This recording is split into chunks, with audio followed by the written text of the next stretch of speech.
Hello everyone, this is Uncodeable here, and welcome back to Rust. We're in episode 3, and I promise episode 4 will be coming out soon. So today, we're going to be finally starting, officially, our bank. So, let's get started. First on the list is a loop. In Rust, there are 3 types of loops. Ignore that. Okay, there are 3 types of loops. There's the for loop, and there's the loop. There's the while loop, and there's the loop.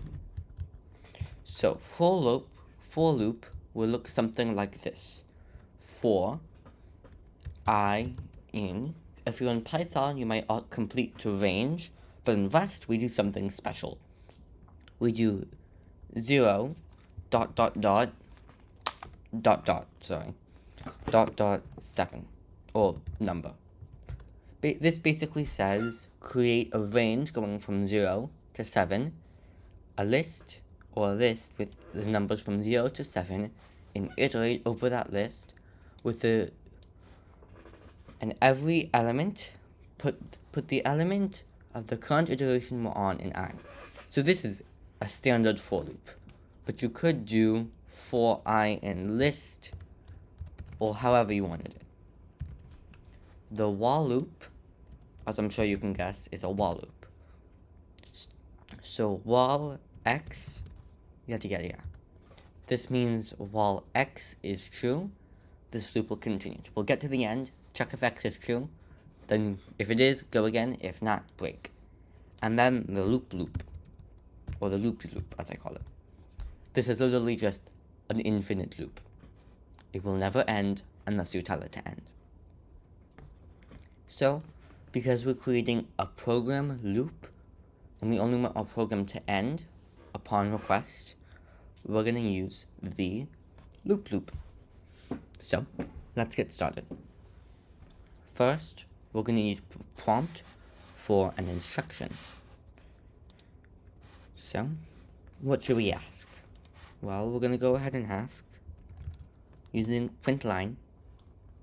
Do not use print unless you have a reason to, because print it's pretty complicated, but it doesn't flush the screen, so your inputs will get messed up. Whole 9 yards, while you should be using print line most of the time. So we're going to print a line, and we're going to ask, what would you like to do? And we can just say type help to see a list of commands. Okay. So now we're obviously going to want to grab what they typed. So I'm going to be using just the text.io library that I introduced in episode 1. So let choice string equal read macro. And the day before this, there was a video on macros that was released. So if you have any interest in how to build your own versions, there's that. So now we're just going to want to use a new command, match. Match is kind of like a long series of if statements, which I'm sure you're familiar with. If statements, for those who don't know, are basically saying, if this is true, run this code. So rather than doing if, or rather, if, else, we can do match. So we're going to match our choice as string, because this is Rust, we have 2 strings. Don't ask. So we're going to do that. Now we need what's called the match arm. We're going to do underscore, whatever these 2 characters are called, parentheses. This is the default. So if none of the other stuff above it goes, it will go to this. So we're just going to type help. And we'll come back to it later. And if you want to get really fancy, to do help. Make a little typo there.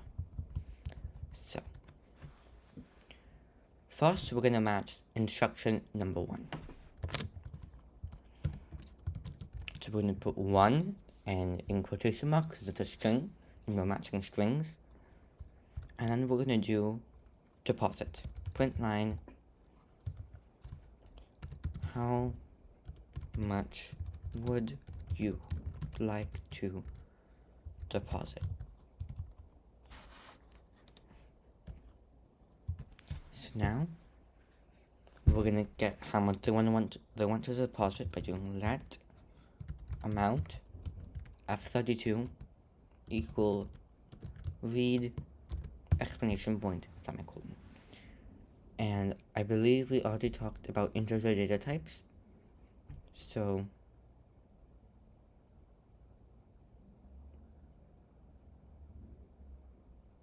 oh, I realized I shouldn't have deleted that bank file.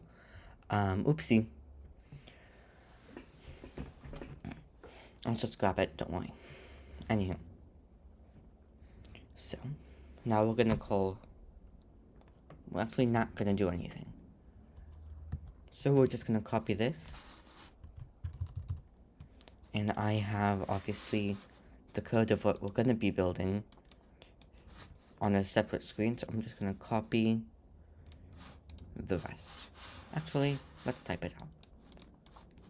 So then, oh wow. 2 will be jar.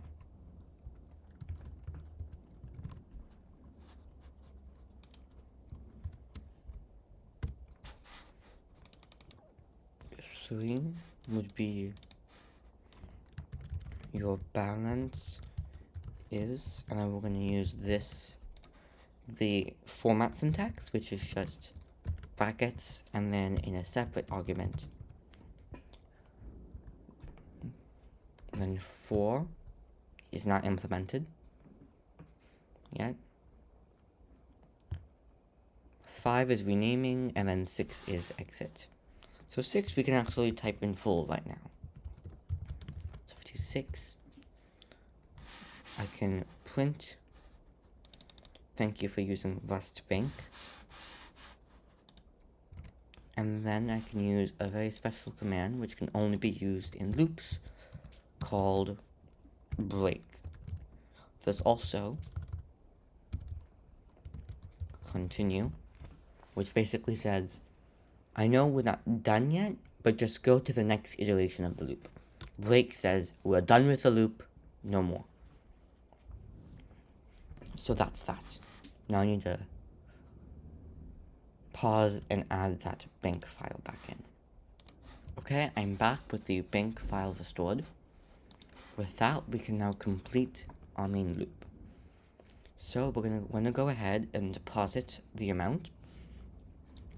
So, as I'm sure you can guess, we have deposit. So,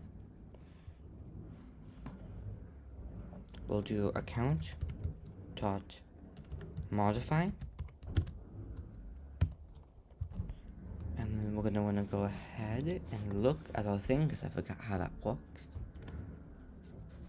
So we just want to pass in the amount. And we're going to do the same for withdraw. Withdraw amount, and we're going to make it a negative, so times -1. And then your balance is account, -1 dot to make it a float. That's the shorthand. Account dot, I'm going to get the balance, which we have not done yet. Oh, get money as string, here it is. Dot get money as string. Then, thank you for using Rust Bank, and that will be all. We could also go ahead and make this proper.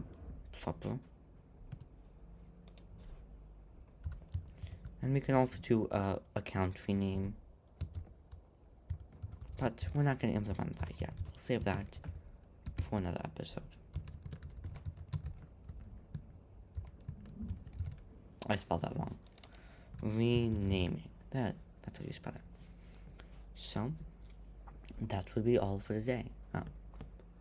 It's a private associated function. We'll need to do public. We're gonna go ahead and fix that later, because I know that's not how it was supposed to be implemented. So, let's review. There are 3 types of loops in Rust. There's the loopsy loop, which is an infinite loop, and can only be exited by using the break keyword. There's the for loop, with for x in list. You can generate a list of numbers by doing the initial number, 2 dots, and the end number exclusive. So if you put 4, it will be 0. It will be, if you start with 0 and put 4, it will be 0, 1, 2, 3. Then there is the while loop, which will go, and at the end of every iteration, it will check if x is true, and if it is, it will do it again. If not, it will end.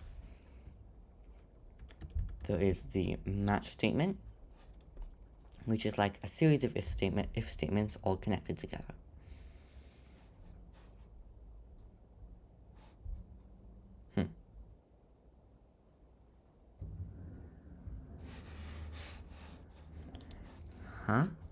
Deposit.